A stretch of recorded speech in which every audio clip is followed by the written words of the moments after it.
ٹھیک ہے، آپ کو اگر بلوچستان اور سندھ کی حکومتیں توڑنی ہے تو بڑا آسان طریقہ ہے کہ آپ اپنی اسمبلی توڑ دیجئے. یہ کیسے ہو سکتا ہے؟ یہ منتخب اسمبلیاں ہیں، 5 سال ان کی مدت ہے. اب ہم آپ سے گفت و شنید کر رہے ہیں آئندہ انتخابات کی، اور آپ بھی اس پہ راضی ہو چکے ہیں 3 دن کی. اور صرف ہماری پارٹی نہیں تھی، پی ڈی ایم کی دوسری جماعتیں بھی شامل تھیں اس میں.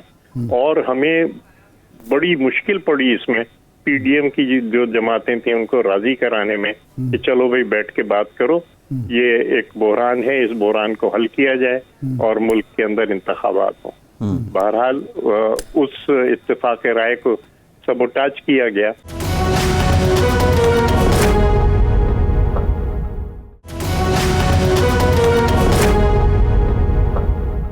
تاج صاحب جو ہماری اطلاعات ہیں وہ یہ ہیں کہ یہ طے جب سب کچھ ہو گیا تو پتہ چلا کہ جی زین بگٹی صاحب جو ہیں وہ بہت امپورٹنٹ ہیں، وہ نہیں مان رہے، اور خالد مگسی صاحب نہیں مان رہے.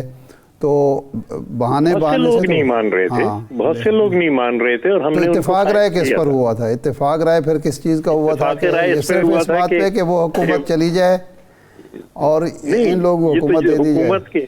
حکومت کے جانے کے بعد جب میں وہ عرض کر رہا ہوں، ملک میں جس وقت یہ مطالبہ کیا جا رہا تھا کہ نئے انتخابات کرائے جائیں، اور اس وقت یہ پوزیشن تھی کہ بھئی دوسری اسمبلیوں کو نہ توڑا جائے بلکہ نئے انتخابات کی طرف جائیں. اس وقت جو بات چیت ہوئی، شاہ محمود قریشی صاحب میرے محترم، میرے بہت پرانے ساتھی، وہ ادھر سے لیڈ کر رہے تھے. انڈرسٹینڈنگ انہوں نے یہ دی تھی کہ جی اس میں عمران خان بیچ میں نہیں آئیں گے، جو بھی ہمارا آپس کا فیصلہ ہوگا وہ طے ہو جائے گا. اب اس پہ کہ عمران خان صاحب کی پارٹی سے بات کی جائے، ہم نے ایم آر ڈی کی جو دیگر جماعتیں تھیں ان کو راضی کرایا. پی ٹی ایم کی جو دیگر جماعتیں تھیں ان کو ہم نے راضی کرایا.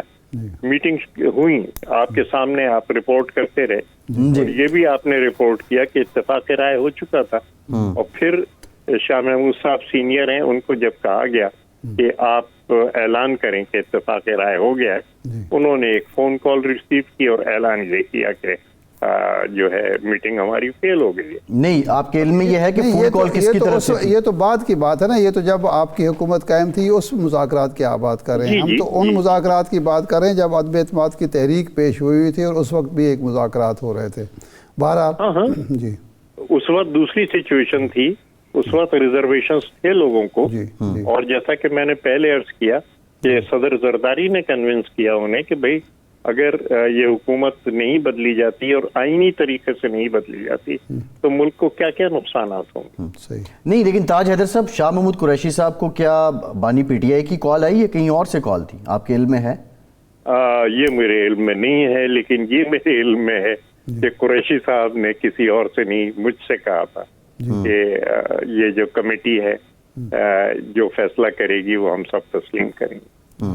صحیح ہے، اور پھر تسلیم نہیں کیا آپ یہ کہہ رہے ہیں؟ میں آپ کو بالکل اپنا نام لے کے کہہ رہا ہوں کہ ایئرپورٹ پہ، اسلام آباد ایئرپورٹ پہ کھڑے کھڑے ان سے بات ہوئی. میں نے اعتراض کیا کہ جناب وہ بیچ میں آ کے ہر چیز کو ختم کر دیتے ہیں. مجھے یقین دلایا گیا کہ جناب ایسا نہیں ہوگا.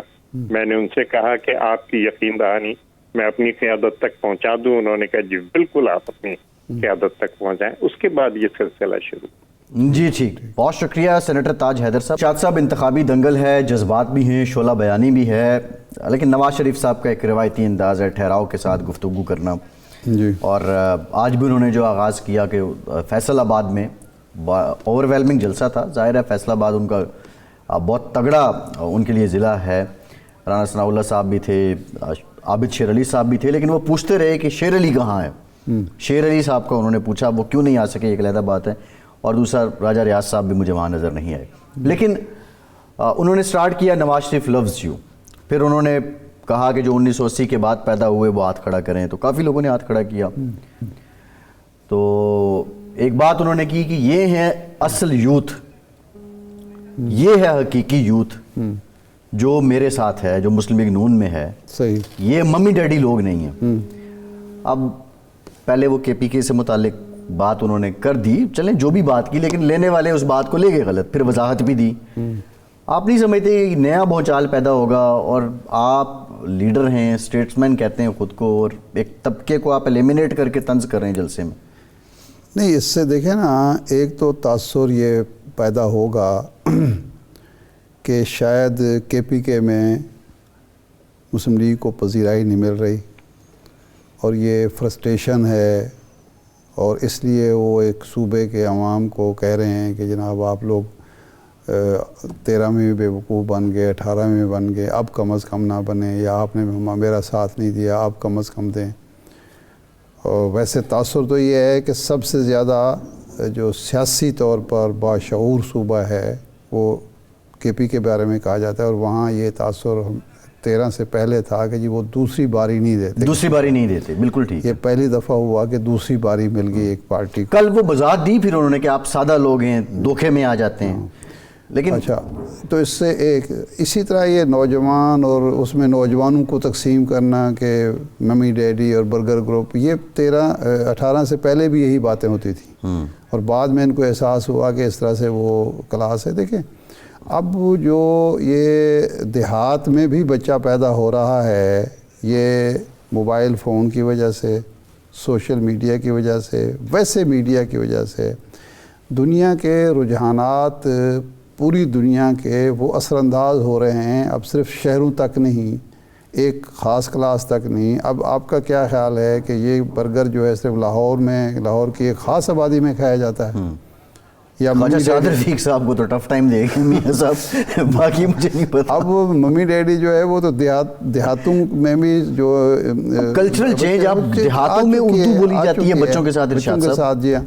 تو اب آپ اس طرح کی بات کر کے اس نسل کو ایک تو یہ تاثر دے رہے ہیں, اپنے جو مدعا ہیں ان کو, کہ شاید میاں صاحب ان سے بڑے خائف ہیں, اور ان کو یہ تاثر دے رہے ہیں کہ ہمیں آپ ناپسند کرتے ہیں, ہمیں آپ سمجھتے ہیں کہ ہم کوئی حقیر لوگ ہیں, کہ ممی ڈیڈی گروپ جو ہوتا ہے وہ کوئی حقیر لوگوں کا گروپ ہوتا ہے. یہ بات تو نہیں ہے نا. تو باقی وہ محتاط رہنا چاہیے میاں صاحب کو, ہر سیاستدان کو محتاط رہنا چاہیے, اس لیے بھی کہ ان کا جو اپنے مخالف پر سب سے بڑا الزام ہوتا تھا وہ یہ تھا کہ وہاں اوپر سے نیچے تک غیر محتاط گفتگو ہوتی ہے. جی, اور یہ باتیں ہم بھی کیا کرتے تھے, ہوتی بھی رہی ہے. بالکل ٹھیک ہے, ہوتی بھی رہی اب ہے. وہی باتیں آپ بھی کریں آگے, وہی باتیں آپ نے شروع کر دی, تو اس کا مطلب ہے کہ آپ کا رول ماڈل یا آپ کا آئیڈیل وہ بنتا جا رہا ہے. آپ سمجھتے ہیں کہ اس طرح کی باتیں کریں گے تو شاید پاپولر ہوں گی. جی, تو میرا خیال ہے نہیں ہونی چاہیے, اور اس بات کو سمجھنا چاہیے کہ نوجوان اس وقت, اور وہ نوجوان خواہ شہر کا ہے, خواہ دیہات کا ہے, خواہ وہ ڈیفنس کا ہے یا چوک یتیم خانے کا ہے, وہ نوجوان کچی آبادی کا ہے یا بہت ہی الٹرا ماڈرن گھرانے کا ہے, یا عزیز آباد کا ہے, یا اسلام آباد کا ہے. اب ان کے اندر جو ہے وہ گیپ نہیں ہے. وہ جو کلاس گیپ تھا نا, شعور کی سطح پہ, سوچنے سمجھنے کی سطح پہ, وہ کم ہو گیا, ختم ہو گیا. اب اس کا ایک اور پہلو دیکھیں, بڑی انٹرسٹنگلی بات ہے. بلاول صاحب نے آج جو جیکب آباد میں انہوں نے جلسہ کیا, شکارپور میں جو جلسہ کیا, اس میں انہوں نے کہا جی ہم نفرت اور تقسیم کی سیاست کو ختم کریں گے. ادھر میاں صاحب نے تھوڑی دیر پہلے فیصل آباد میں یہی بات کی. پوائنٹ از دیٹ کہ آپ کی ایک بات دوسرا بندہ جو بات کر رہا ہے, اوورال کوئی دلیل نہیں ملتی. ہم نے بڑی ابھی سمجھنے کے سوال پوچھے کہ آپ کیسے کریں گے, لائے عمل کیا ہے, لیکن آپ کا بیان خود دوسرے کو ایک دلیل دے رہا ہے کہ وہ بات ٹھیک کر رہا ہے اور وہ اس سے ہٹ کے اپروچ لینا چاہ رہا ہے. تو آئی تھنک وہ اس کا فائدہ بھی ہوگا. پرابلم کیا ہے؟ پرابلم یہ ہے کہ ہمارے ہاں سیاست صرف الزام تراشی. دیکھیں, زندگی جو ہے وہ اپنی خوبیوں پر انسان جیتا ہے, دوسری کی خرابیوں پر, کمزوریوں پر نہیں جیتا. دوسری کی خامیاں جو ہیں مجھے کچھ پوائنٹ سکورنگ میں تو شاید فائدہ دے جائیں, لیکن میری کامیابی جو ہوگی میری اپنی خوبی کی بنیاد پر ہوگی, نہ یہ کہ دوسرے کی ناکامی یا کمزوری یا خامی کی بنیاد پر ہوگی. تو لیکن ہمارے ہاں کیا ہوتا ہے کہ ہم بجائے اس کے کہ اپنا ایجنڈا ڈسکس کریں, کوئی پروگرام ڈسکس کریں, آپ لوگوں کو ایک شعور کی ایک خاص سطح پر سمجھ کے ان کے ساتھ ڈائلاگ کریں, ہم دوسرے کی خرابیاں، دوسرے کی کمزوریاں، دوسرے کی خامیاں اچھال کر جی اپنے آپ کو بہتر ثابت کرنے کی کوشش کرتے ہیں۔ صحیح۔ ایک تو یہ ہے کہ انسان کہے کہ جی میں، میاں صاحب یہ کہتے ہیں کہ جی میں نے آپ کو موٹر وے دیا، میں نے آپ کو سڑکیں دیں، میں نے آپ کو شہروں میں فلائی اوور دیے، سارا بھئی یہ کافی ہے بیان کرنے کے لیے، بجائے نہیں، یہ بیان کیا انہوں نے، کرتے ہیں نا، انہوں نے کہا تنخواہ دی ہے شہباز شریف نے آپ کو میٹرو پہ، مطمئن ہونا چاہیے، آپ کو مطمئن ہونا چاہیے۔ لیکن میری ایک گزارش تمام لیڈرشپ سے یہ بھی ہے کہ آپ اس سے آگے بڑھ کے، یہ بھی انسانی زندگی کی ضرورتیں ہیں، لیکن ایک قوم بنانے کے لیے بھی آپ کچھ کریں، ایک مینٹور کا کردار بھی ادا کریں۔ ایک قوم جو ہمیں تقسیم ہو چکے ہیں، یہ تقسیم کی ختم کرنے کی، آپ سندھی اور بلوچی اور مہاجر اور پنجابی، یہ تقسیم آپ ختم کریں، یہ اوپر کی کلاس اور نیچے کی کلاس، اس تقسیم کو آپ ختم کریں۔ ایک نصاب کا جو نعرہ لگتا رہا ہے، آپ سیاستدان نصاب تعلیم سے بھی زیادہ بہتر انداز میں قوم کو اکٹھا کر سکتے ہیں اگر وہ چاہیں تو، اگر وہ بات علم کی کریں، شعور کی کریں، اپنی ذہنی سطح بلند کریں اور اس سطح پہ لوگوں کو ایڈریس کریں، تو یہ قوم کو متحد کرنے کا، ایک قوم بنانے کا عمل بالکل ٹھیک ہے ارشاد صاحب۔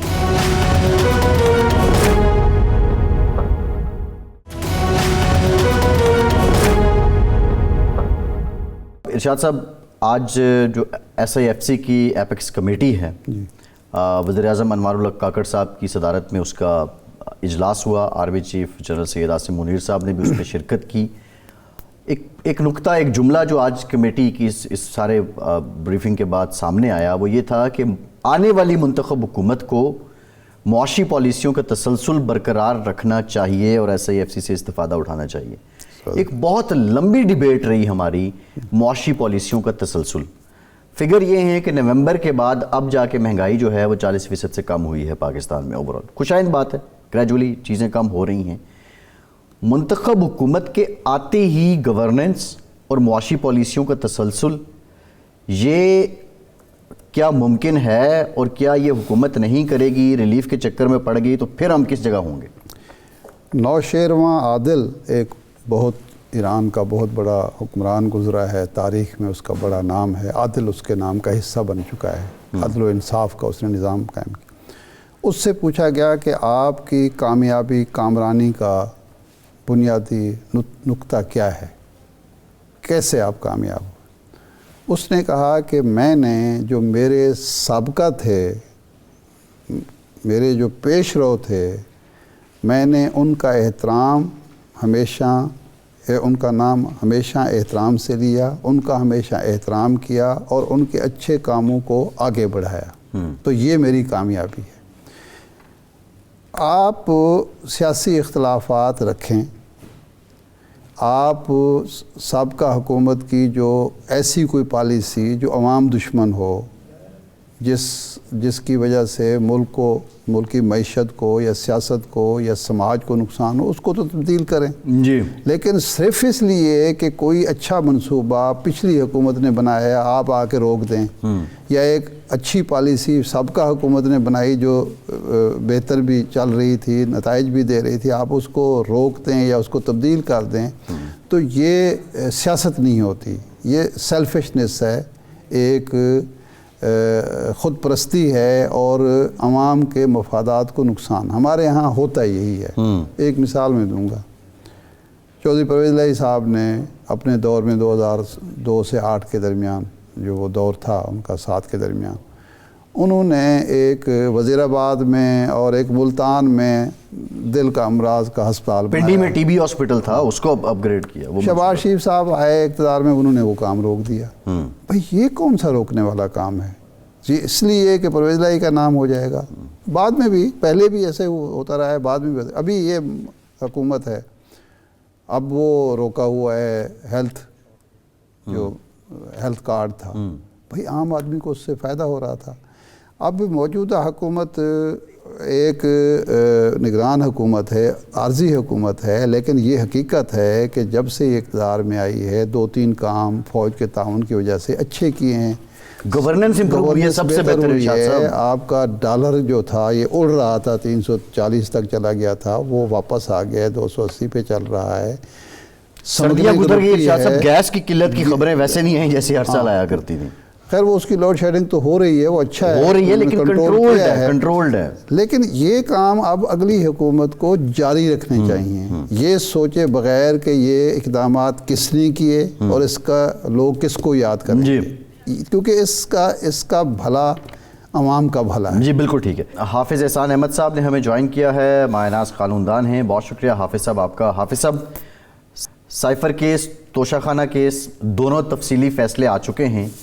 یہ فیصلے پڑھنے کے بعد آپ کیا سمجھتے ہیں کہ جو پی ٹی آئی کے حامی وکلاء اور کچھ دیگر جو قانون دان تھے وہ یہ کہہ رہے تھے کہ یہاں پہ جو فیئر ٹرائل کا الزام ہے وہ کسی حد تک بظاہر لگتا ہے کہ ٹھیک ہے، جائز ہے، اس بیس پہ جب یہ اپیلوں میں جائیں گے تو یہ فیصلے سیٹیسفائیڈ ہو جائیں گے، آپ کی رائے کیا ہے؟